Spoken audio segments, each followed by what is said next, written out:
everyone, practice Mehendi with Jenla part 6 ல இன்னைக்கு நம்ம பார்க்க போறது border or belt main design with letters தான் பார்க்க போறோம்.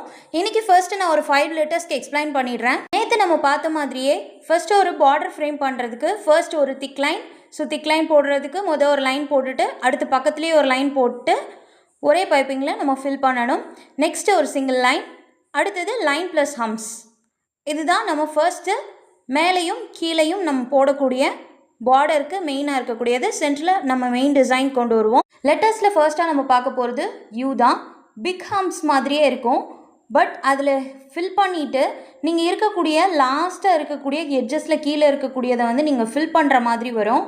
யூ வந்து ஜாயின் பண்ணியே உங்களுக்கு வந்திருக்கணும், அப்போனா தான் கீழே இருக்கக்கூடியதை நீங்கள் ஃபில் பண்ணும்போது பார்க்க நல்லாயிருக்கும். மெயின் டிசைனுக்கு கீழே அகைன் ஒரு திக் லைன், ஒரு லைன், அப்புறம் ஒரு லைன் ப்ளஸ் ஹம்ப்ஸ் போட்டு நீங்கள் கம்ப்ளீட் பண்ணிவிடுங்க. ஃபர்ஸ்ட் நம்ம பார்த்துருக்கிறது யூ, நெக்ஸ்ட்டு நம்ம பார்க்க போகிறது வி தான். டைம் வேஸ்ட் பண்ணாமல் உங்களுக்கு எக்ஸ்பிளைன் பண்ணணுங்கிறதுனால நான் திக் லைன் லைன் ப்ளஸ் ஹம்ஸை முதலே போட்டுட்டு உங்களுக்கு மெயின் டிசைன்ஸ் மட்டும் நான் எக்ஸ்பிளைன் பண்ணியிருப்பேன். வி வந்து உங்களுக்கு ஃப்ரீக்வெண்ட்டாக போட வரலை அப்படின்னா நீங்கள் இப்படி கூட நீங்கள் போட்டுக்கலாம். ஸோ பார்க்கவும் நல்லாயிருக்கும். இது எம்டி ஸ்பேஸாக உங்களுக்கு விட பிடிக்கலன்னா ஒன்று விட்டு ஒன்று நீங்கள் ஃபில் பண்ணிக்கலாம், ஆர்எல்ஸ் நீங்கள் டாட் வச்சு கூட நீங்கள் ஃபில் பண்ணிக்கலாம். இதில் நான் உங்களுக்கு டாட் வச்சு தான் ஃபில் பண்ணியிருப்பேன். செகண்டாக நம்ம பார்த்துருக்கிறது வி தான். நெக்ஸ்ட்டு நம்ம பார்க்க போகிறது டபிள்யூ. டாட் வச்சு முடிச்சுட்டு அகெயின் கீழே போடுற மாதிரி thick line and line plus hums போட்டுருங்க. ஸோ அதே மாதிரி இதுக்கு எண்டிங்லேயும் கொடுத்துருங்க. நெக்ஸ்ட்டு டபிள்யூ போடும் போதுமே அதே மாதிரி ஸ்டார்டிங்கில் ஆரம்பிச்சுக்கோங்க. ஒரு பாக்ஸ் மாதிரி தெரியறதுக்காக அந்த லைன் ப்ளஸ் ஹம்ஸ்க்கு அப்புறமா கொஞ்சம் டிஸ்டன்ஸ் போட்டுட்டு நீங்கள் கீழே ஒரு லைன் ட்ரா பண்ணிக்கோங்க. ஸோ அதில் டபிள்யூ போட்டுகிட்டே வாங்க. ஸோ இந்த டபிள்யூவில் ஒன்றோட ஒன்று உங்களுக்கு அட்டாச் ஆகியே இருந்தால் தான் நீங்கள் யூக்கு கீழே ஃபில் பண்ண மாதிரி பண்ணுறப்போ பார்க்க ரொம்ப அழகாக இருக்கும். டபிள்யூஸ் எல்லாம் போட்டு முடிச்சுட்டு நீங்கள் கீழே இருக்கக்கூடிய ஸ்பேஸை ஃபில் பண்ணிக்கோங்க. அந்த டபிள்யூ நீங்கள் எக்ஸ்போஸ் பண்ணி காட்டுறதுக்காக தான் கீழே இருக்கக்கூடிய அந்த ஸ்பேஸஸை நீங்கள் ஃபில் பண்ணுறதுமே.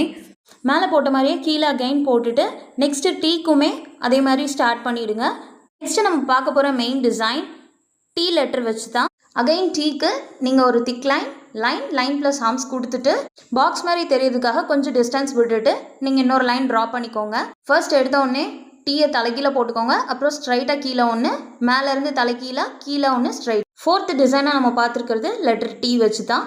ஸோ அகெயின் அதே மாதிரி திக் லைன், ஒரு லைன் ப்ளஸ் ஹம்ஸ் கொடுத்துட்டு அதோட எண்டிங்லேயும் நெக்ஸ்ட் இதுக்கு ஸ்டார்டிங்லேயும் போட்டுக்கோங்க. நெக்ஸ்ட்டு நம்ம பார்க்க போகிற லெட்டர் ஐ தான். ஸோ இந்த டிசைனுக்கு நான் போடுற மாதிரியே மேலே ஒன்று கீழே ஒன்று, மேலே ஒன்று கீழே ஒன்றுன்னு போட்டுட்டே வாங்க. இப்படி போட்டு ஃபில் பண்ணிக்கோங்க. ஃபிஃப்த்து டிசைனாக நம்ம பார்த்துருக்கிறது லெட்டர் ஐ தான். இந்த மாதிரி ஃப்ரீயான ப்ரொஃபஷனல் மெஹந்தி கிளாஸஸ்க்கு நம்ம சேனலை சப்ஸ்கிரைப் பண்ணிக்கோங்க.